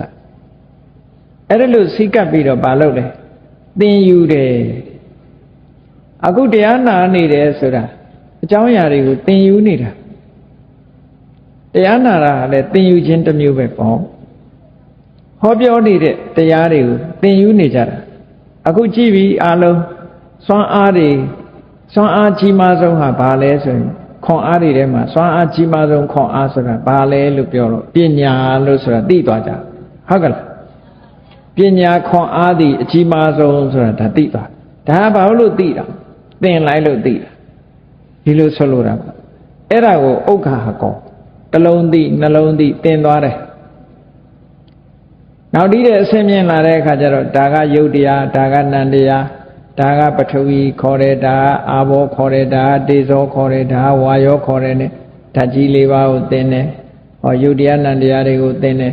ကပ္ပဋ္ဌာန်းဆိုတာဘယ်လိုအားထုတ်ရတယ်ဆိုတာတွေသင်လာတယ်ဒါသင်ယူမှုတွေအမှန်တမ်းအရေးကြီးတာရှင်သာရိပုတ္တရာပညာဘလောက်တော်ရှင်အတ္တစီထံကဂါထာတစ်ပုဒ်သင်ရကြားနာရမကြားနာတဲ့အခါမှာသူသောတာပန်ဖြစ်ဘူးကြားနာရမှသင်ယူလိုက်ရမှသောတာပန်ဖြစ်သွားတာအဲ့ဒါကိုပြောတာပညာရခြင်းရင်ဥက္ခဟကသင်ရမယ်မေးတယ်မြန်းတယ်သင်တယ်ပညာရှိဘောဓုရရှိတဲ့ပုဂ္ဂိုလ်တွေစီသွားတယ်သွားပြီးတော့သင်ယူတယ်သင်ယူပြီးတော့မေးမြန်းတယ်အဲ့တော့သင်ယူတယ်ဆိုတာအတိုင်းတာတစ်ခုအရာသင်ကြတာပေါ့ပိဋကသုံးပုံသင်တာဒီဘယ်ဟုတ်မလဲအကုန်လုံးဘယ်အရာပဲဖြစ်ဖြစ်သင်ကြတာပဲလေခုလောကီကိစ္စတွေတောင်မသင်ဘူးလားဈေးရောင်းတယ်ဆိုလဲရောင်းတာသင်ရတာပဲလေဈေးရောင်းတဲ့ပညာလည်းသင်ရတာပဲကားမောင်းတဲ့ပညာလည်းသင်ရတာပဲထွန်ရဲစိုက်ပျိုးတဲ့ပညာလည်းသင်ရတာပဲအကုန်သင်ရတာအချုပ်ပညာလည်းသင်တာပဲလေသင်မှရတယ်ဆိုတာဒါအမတ္တမထင်ရှားတယ်ပေါ့နောက်တစ်ခါပြိပု္ပ္ပစကောတဲ့သင်ပြီးတဲ့အခါမှာမရှင်းလင်းတာတွေကိုမေးတယ်မြန်းတယ်ဟောဒါပညာရခြင်းအကြောင်းပဲမရှင်းလင်းတာတွေကိုမေးရတယ်မြန်းရတယ်ဟောနိဗ္ဗာန်ရခြင်းတော့နိဗ္ဗာန်ရစေနိုင်တဲ့အကြောင်းတရားတွေပဲသင်ယူရမှာပေါ့စီးပွားဖြစ်ခြင်းတော့စီးပွားဖြစ်နိုင်တဲ့အကြောင်းတရားတွေသင်ရမှာပေါ့သင်မုံသင်ဤအကြောင်းအရာချင်းတော့ကွာခြားတာပေါ့အဲ့တော့တန်တရားဝကလွတ်ဖို့နိဗ္ဗာန်ရောက်ဖို့ဆိုတာကြတော့တရားကိုသင်ရမယ်သင်ပြီးတရားကိုမေးရမယ်ဒီလိုဆိုလို့ပဲပေါ့သူ့လိုင်းနဲ့သူပဲနောက်သူနေရတက္ကိစ္စသူဘာတိတနေတယ်တရားဓမ္မနဲ့ပတ်သက်ပြီးတော့မမကန်ကန်ဟောပြောနေတဲ့အခါတတိထားပြီးတော့ကြိုးကြိုးစားစားနားထောင်ရတယ်တဲ့နားထောင်တဲ့အခါမှာဩဒါဟုတ်တယ်ကိုယ်ခန္ဓာကိုယ်နဲ့အမြဲတမ်းကပ်ကြည့်တယ်တရားဓမ္မကိုနဲ့အမြဲတမ်းကပ်ကြည့်အဲ့ဒါလို့နှိုင်းရှင်ကြည့်ပြီးတော့အခုလို့တရားနာလို့ရှင်ဘာဖြစ်လဲဆိုရင်အဲ့ဒီပုဂ္ဂိုလ်မျိုးဟာအသိပညာတွေရသွားပါတယ်တဲ့ဒါမှန်တယ်လေ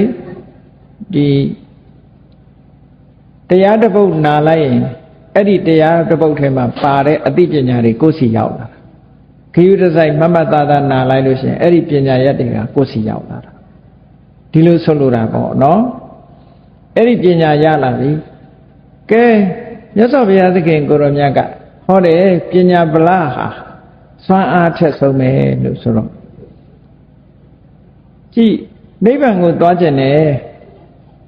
နိဗ္ဗာန်ကိုဆုတောင်းကြတယ်ကုသိုလ်ကောင်းမှုလုပ်သမျှတို့တွေနိဗ္ဗာန်ရချင်ကြတယ်လို့ပြောကြတယ်မြတ်စွာဘုရားကနိဗ္ဗာန်ရချင်လို့ရှိရင်ကြည့်ဘုရားသမ္မာဒိဋ္ဌိဆိုတာရှိရမယ်အမြင်မှန်ရှိရမယ်သမ္မာဒိဋ္ဌိဆိုတာမှန်ကန်တဲ့အမြင်မှန်ကန်တဲ့အမြင်ဆိုတာဘာပြောတော့ပညာကိုပြောတယ်မြတ်စွာဘုရားကတပည့်စကြာဟောတဲ့အခါမှာနော်တပည့်စကြာခေါ်တဲ့အခါမှာအရိယောအထင်ကြီးကောမေခောဆိုပြီးတော့ဟောထားတာရှိတယ်အမတန်မှမြင့်မြတ်တဲ့အင်္ဂါ၈ပါးနဲ့ဖွဲ့စည်းထားတဲ့မက္ခမတရားဆိုတာရှိတယ်ဆိုပြီးတော့၈ခုဆိုတာအာလုံးဘုရားဘာသာတွေသိနေကြတာသမ္မာဒိဋ္ဌိသမ္မာသင်္ကပ္ပသမ္မာဝါစာသမ္မာကမ္မန္တသမ္မာအာဇီဝသမ္မာဝါယမသမ္မာတတိသမ္မာသမာဓိအဲ့ဒါကစာရဲရှိတာတွေကိုပြောရတာမဟုတ်ကိုယ်တဏ္ဍမှာဒီတရားတွေဟာဘယ်ဟာသမ္မာဒိဋ္ဌိလဲဆိုတာကိုသိဖို့လိုတာပေါ့အဲ့ဒီမှာနိဗ္ဗာန်သွားဖို့လမ်းကြောင်းကြတော့ကြည့်သမ္မာဒိဋ္ဌိဆိုတဲ့မှန်ကန်တဲ့အမြင်ဆိုတာပညာကိုပြောတာအဲ့ဒီပညာရှိမှနိဗ္ဗာန်ဆိုတာသွားလို့ရကြည့်တန်တရားလေတဲ့အခါမှာကျတော့ပရိစ္ဆေသမုပ္ပါဒ်မှာဘာစဟောတော့အဝိဇ္ဇာပစ္စယသင်္ခါရအဝိဇ္ဇာဆိုတာမသိတာဘာကိုမသိတာတော့ဆိုအမှန်တရားကိုမသိတာသမ္မာဒိဋ္ဌိဆိုတာအမှန်ကိုသိတယ်ဆိုတာဘာသိတာသစ္စာကိုသိတာဟောမသိတာနဲ့သိတာနော်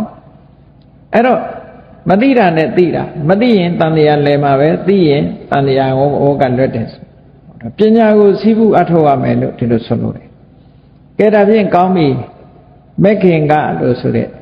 မက္ခင်၈ပါးလို့ဆိုတဲ့ဒီတမ္မာဒိဋ္ဌိဟာဘယ်နှမျိုးရှိသလဲဆိုတာကိုသိဖို့လိုတယ်ပေါ့အဆင့်ဘယ်နှဆင့်ရှိသလဲအခြေခံအားဖြင့်ပြောမယ်ဆိုလို့ရှိရင်တို့တွေမှာတမ္မာဒိဋ္ဌိဆိုတာရှိသလားမှန်ကန်တဲ့အမြင်ရှိသလားလို့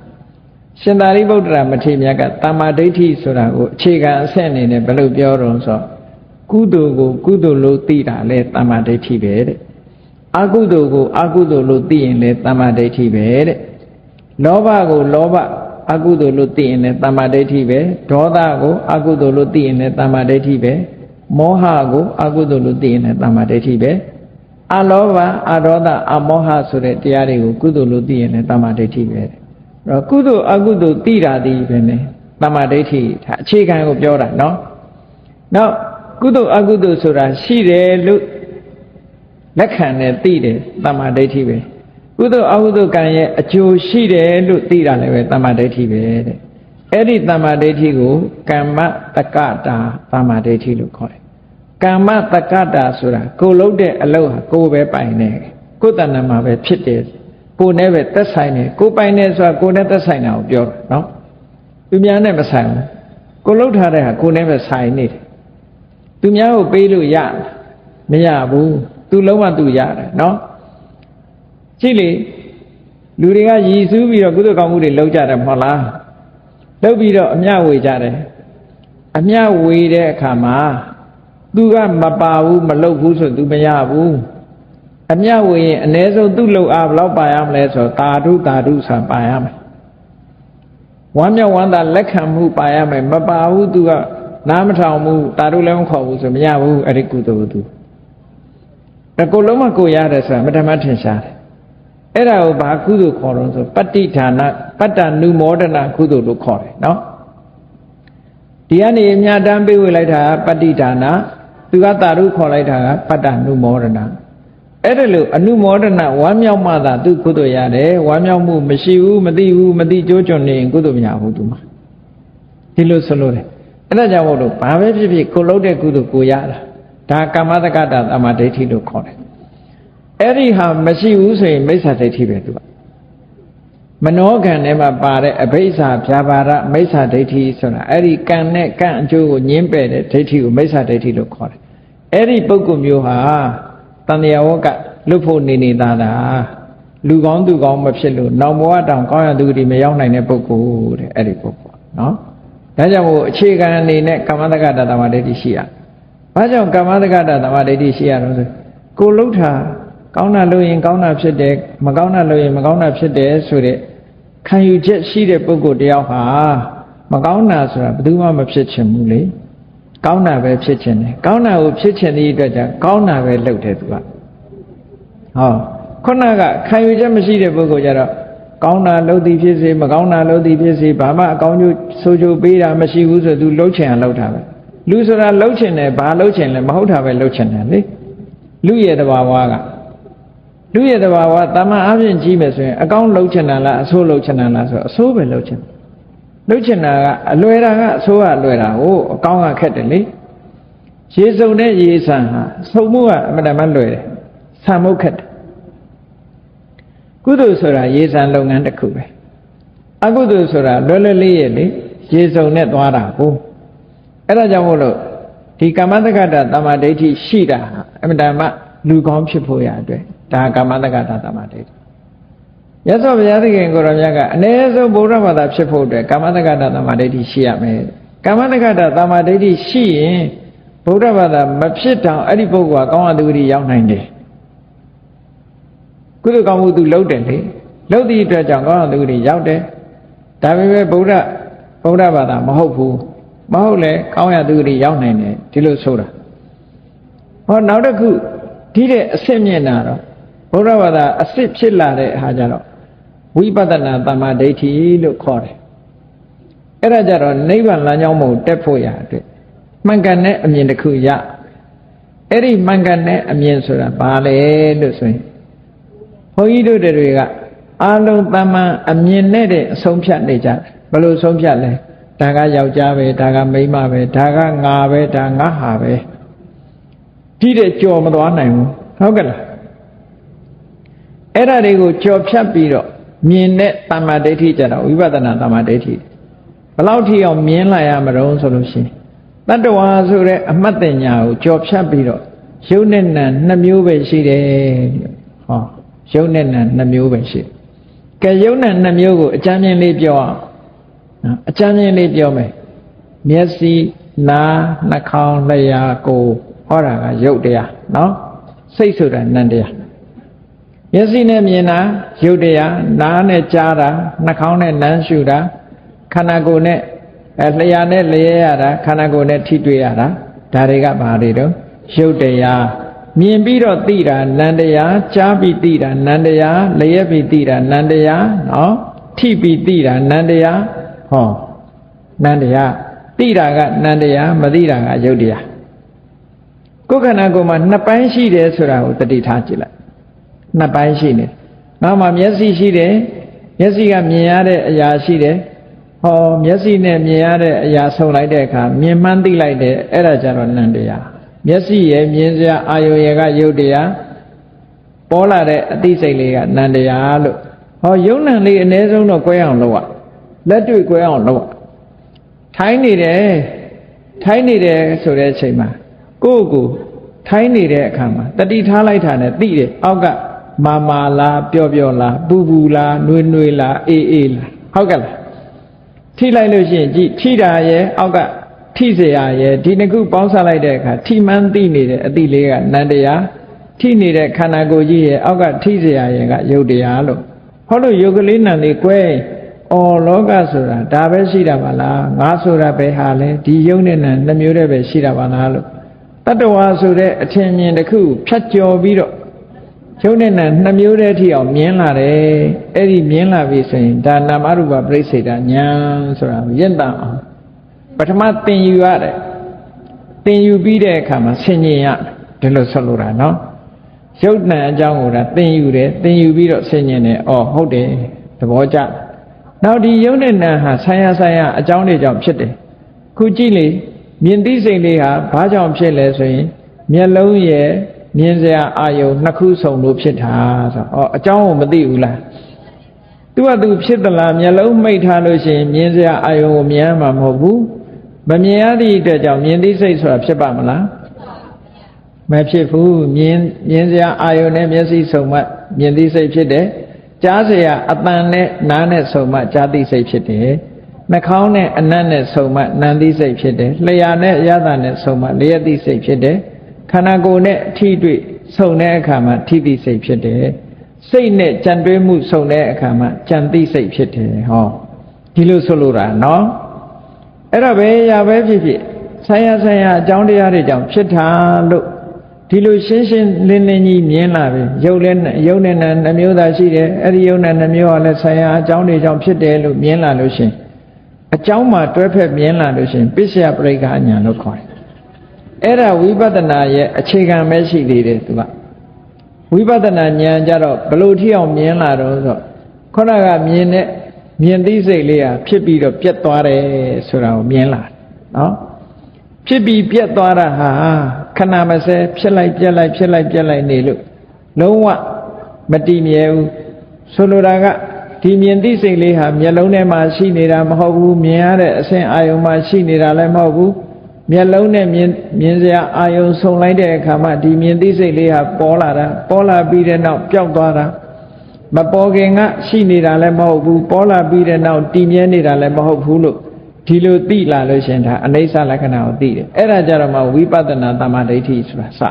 နော်ဒါကြောင့်မို့မြတ်စွာဘုရားဟောတယ်မမြဲတဲ့ရုပ်ကိုမမြဲဘူးမမြဲတဲ့နာမ်ကိုမမြဲဘူးလို့သိချင်းသိပင်လည်းတမ္မာဒိဋ္ဌိပါလို့ဒီလိုဟောတာတမ္မာဒိဋ္ဌိဆိုတာအဲ့ဒါဝိပဿနာတမ္မာဒိဋ္ဌိကိုပြောတာအဲ့တော့အဲ့လိုဝိပဿနာတမ္မာဒိဋ္ဌိဉာဏ်ရဖို့ဘာတွေကအထောက်အကူပြုပေးရတော့လို့ဆိုတဲ့အခါကျတော့သမ္မာဝါစာသမ္မာကမ္မန္တသမ္မာအာဇီဝဆိုတဲ့ကိုချင်းသီလလိုအပ်တယ်ပေါ့ရှေးဥစွာရှိထားဖို့လိုအပ်တယ်အဲ့တော့ကိုချင်းသီလရှိပြီးတော့မှန်ကန်စွာတွေးတောမှုဆိုတဲ့သမ္မာသင်္ကပ္ပမှန်ကန်စွာကြိုးပမ်းအထောက်မှုဆိုတဲ့သမ္မာဝါယာမ မှန်ကန်စွာတတိထားမှုဆိုတဲ့တမ္မာတတိမှန်ကန်စွာအမှတ်စိတ်တည်ငြိမ်မှုဆိုတဲ့တမ္မာသမာဓိဟောဒီတရားတွေရဲ့အထောက်အကူပါအများကြီးလိုတယ်လို့ပြောတာနော်အမှန်သိဖို့အတွက်သီလကဘယ်လိုအထောက်အကူပြုတယ်လဲစဉ်းစားကြည့်ကိုချင်းသီလရှိတဲ့ပုဂ္ဂိုလ်တယောက်ဟာစိတ်ချမ်းသာမှုရှိမရှိကိုယ့်အောင်စဉ်းစား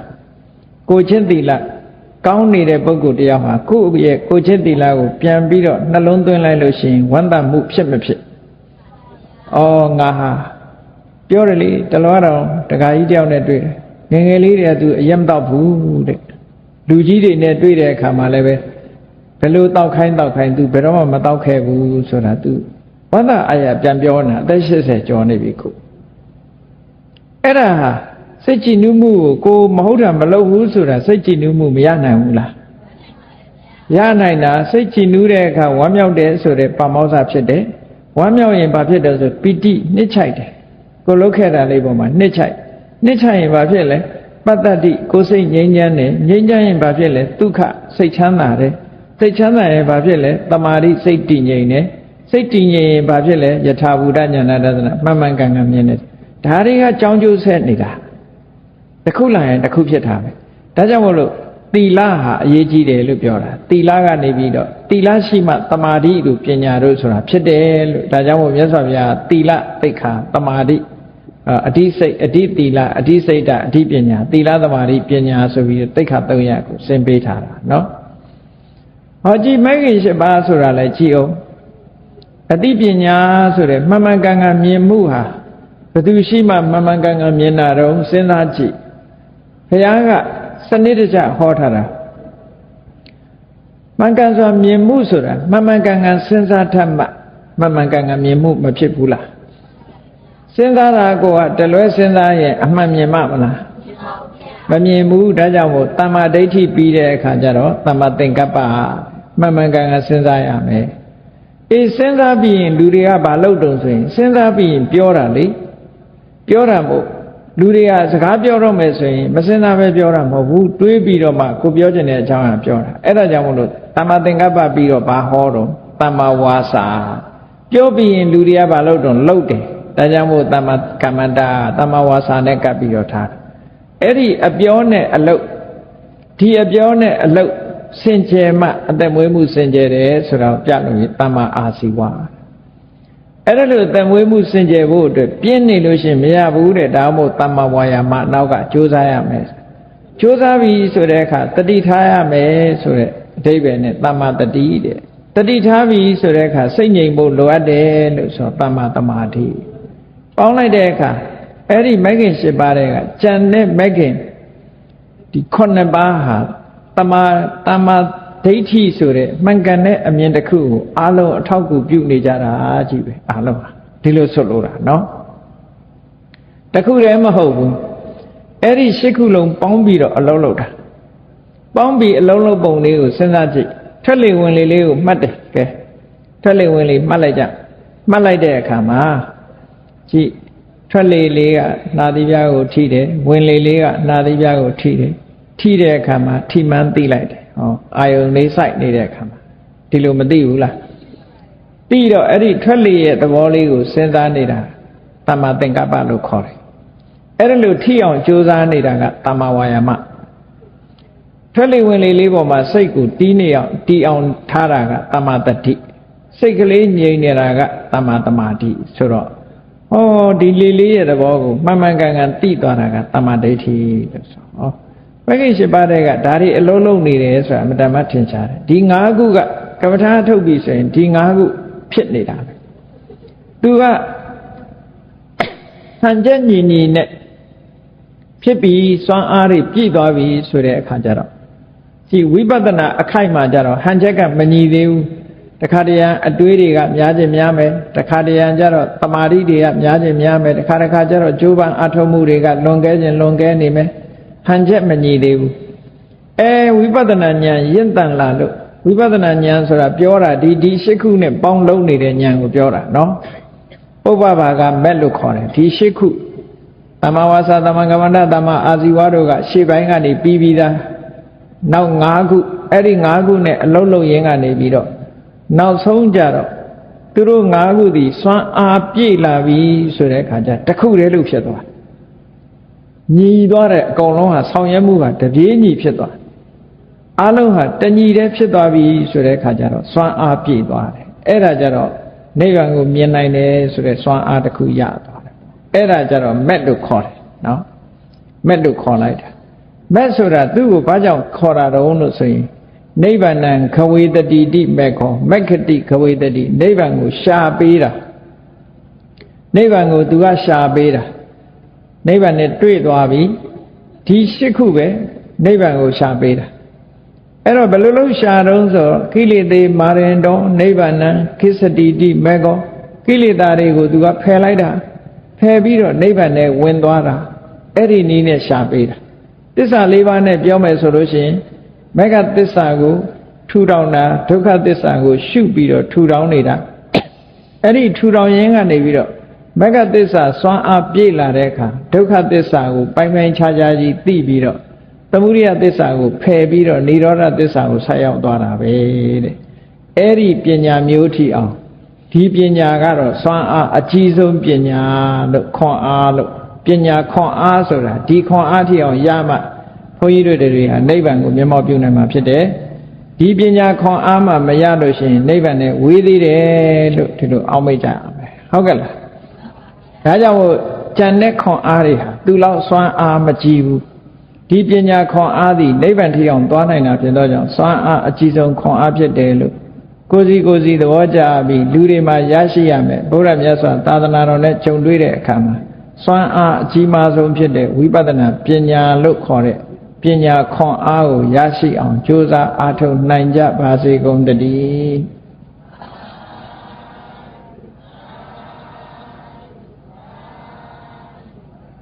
ကဲမေတ္တာပို့ရတတ္တဝါများစွာဘေးရန်กว่าချမ်းသာကြပါစေတတ္တဝါများစွာဘေးရန်กว่าချမ်းသာကြပါစေမေတ္တာရေချမ်းသုံးငါဖြံငြိမ်းချမ်းကြပါစေမေတ္တာရေချမ်းသုံးငါဖြံငြိမ်းချမ်းကြပါစေသက်ရှိချမ်းသာစိတ်ချမ်းသာလူရဆန္ဒပြေပါစေသက်ရှိချမ်းသာစိတ်ချမ်းသာလူရဆန္ဒပြေပါစေဓမ္မောတရံပိဝိတဝါနဝိသာတဗ္ဗေတမုဟတအာစရမရာတိတိဘာဝံနိဗ္ဗာနံယန္တုတာရောဓမ္မောတရံလောဘဒေါသမောဟစိတ်တောင်ကင်းပြောက်ကြည်တရားစေကိုပိဝိတဝါဝန္တာရှင်ပြတောက်ကြရနာကြရကုန်သောကြောင့်ဝိသတဝေပူဇာညင်နောက်ကိလေသာဆေတောက်ဟုသမျှတို့သည်တမုဟတာပိဉ္ကြဘက်တွင်ရေမတင်တဲ့ကဲ့သို့ကင်းစင်လွင်ပြောင်းပေမရောက်အောင်ပယ်ဖြောင်းအပ်ကုန်သည်ဟောတုစင်စစ်မသွေဖြစ်ကြပါစေကုန်သတည်းအာစရမရံအိုခြင်းလဲကွာနာခြင်းလဲကင်းသေးခြင်းလဲရှင်းတတ်သောတိတိဘာဝကိရိတာဟုပုခတိန်ကင်းခြင်းရာအစစ်ဖြစ်ပေထသောနိဗ္ဗာန်နိဗ္ဗာန်ဟုခေါ်ဤမြို့တော်သို့သာရဝတရားချစ်ခင်စိတ်ကောင်းဝိညာသူတော်စင်များတို့သည်ယန္တုပါရမီအဆင့်ဆင့်မြင့်တယ်မြင်၍မလင့်ပုံသေးဆက်ရောက်တော်မူကြပါစေကုန်တည်း